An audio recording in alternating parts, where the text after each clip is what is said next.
going on, everybody? Murph here from Half Moon Mods. Haven't done a video in a while, so I figured I'd break out the camera. Want to show you a few things on the H&M Subby coil winder, and also show you our new drip tip line. And I'm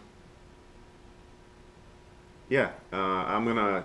So for the Subby, what I want to do is show you guys how to use it more effectively and how to use it as more than just a coil winder, and you know how to use it as a tool to help you build better.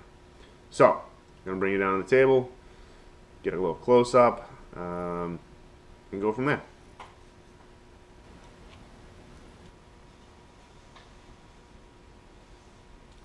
So first things first, drip tips. We have some of our new acrylic tips here.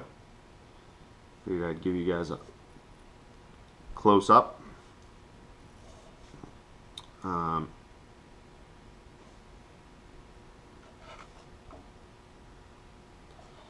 So these three here are acrylic short wide bore tips.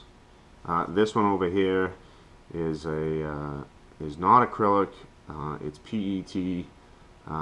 It's a polyester resin. So this one here is actually has a higher temperature rating than these three. This one's good to 480 degrees Fahrenheit. We have about 10 different colors in these. The acrylics are good to 200 degrees Fahrenheit, and we have about 100 different colors in these. So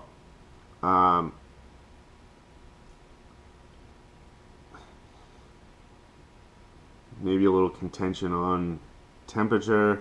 I have never had a problem with my acrylic tips. I've tested them relentlessly, and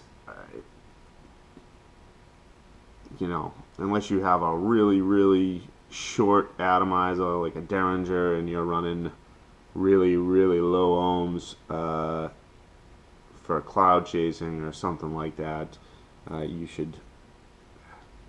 I just can't see a reason why 200 degrees is not enough. But in case you are worried about it, we have these. Anyways, they're also designed to lock into the Kanger sub tank, which has that O-ring groove in there. They're a wider bore, and then step down to a 6mm through bore. So nice and wide, O-ring fit on the 510. We also have them in this style, which has a nice little fancy curve there. This is another one of our PET tips. These ones still have the 6mm through bore and a nice hefty chamfer up here so that you can drip through the tip if you so choose.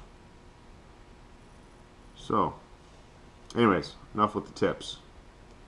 They are not on our website yet, but they will be very shortly. Get those out of here. Alright, so off to the reason why I'm making this video, which is to show you how to use the Subby as a tool to be more effective in building. So what I'm going to do today is a parallel 5-wrap 26 gauge on a 7/64 bit. Just like before, we're going to take our length of wire.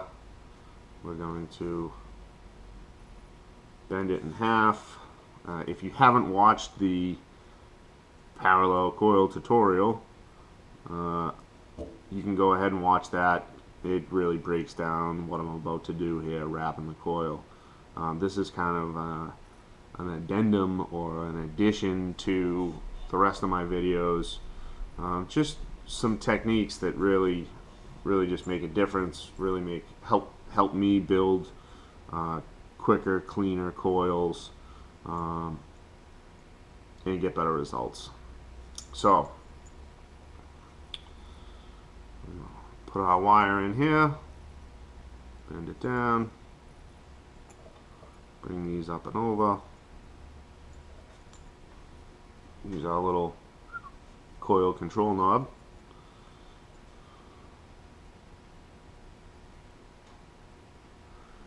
and I'm going to wrap. So I've got 1, 2, 3, 4, 5.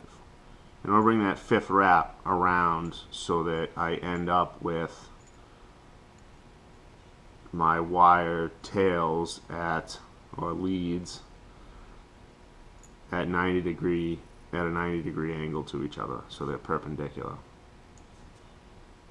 Now, for the TOBH and most atomizers, I need to have this wire come out, well, for the TOBH it needs to come out slightly above this wire because the holes the center post hole is a little higher than the negative post hole, which you can see there. So I'm going to leave everything right on here.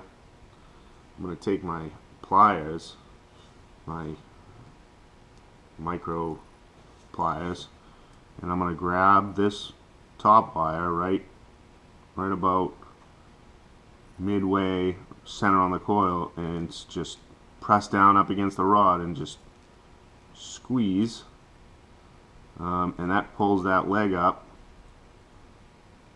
Do a little tweak. That pulls that leg up 90 degrees now. So now both my leads are parallel with each other. And you can see if I had grabbed it on this edge of out near this edge of the rod, it would have been perfectly in line with that lead. I grabbed it more at the center of the rod so that it came up just slightly off so that it'll line up when I go to put it in here.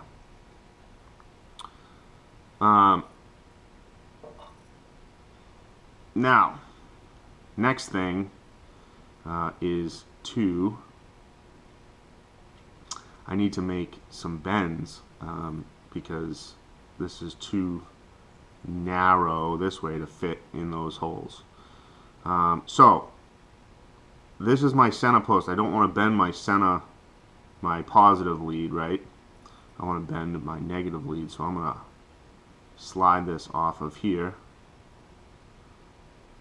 I'm going to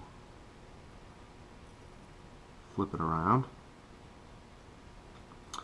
And what I'm going to do here is I am going to slide this post back so that it's flush with that coil there. I'm just going to loosen it. I'm going to slide it back right there and tighten it back up. So you can see that when I push on that the end of the rod is right there. Now all I'm going to do is hold this right there. I'm going to take my pliers here again. I'm going to grab these leads, and I'm going to bend them. Let's get a better view here. I'm going to bend them out at a 90-degree angle, just like that. So now I have a nice bend. Now I need to bend it back, and I'm just going to grab it. And I just from experience, I kind of have a really good idea of where I need to make this next bend. You can always line it up on your Addy. So I'm just going to hold that, and I'm going to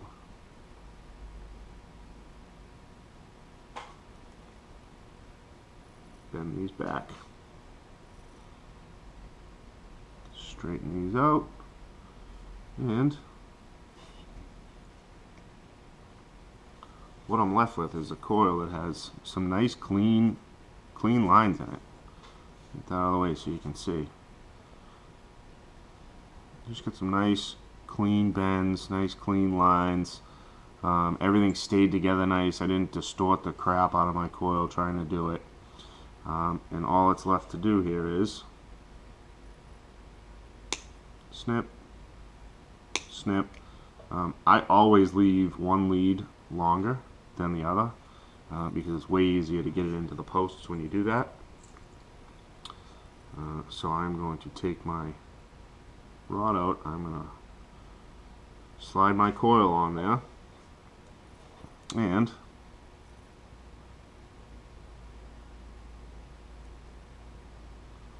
center.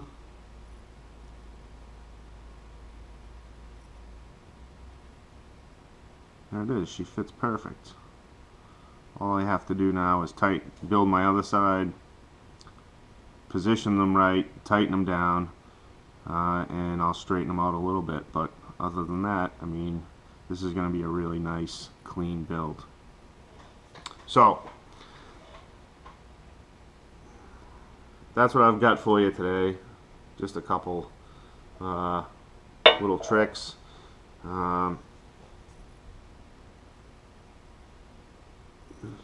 Let's see. I'll bring you back up here.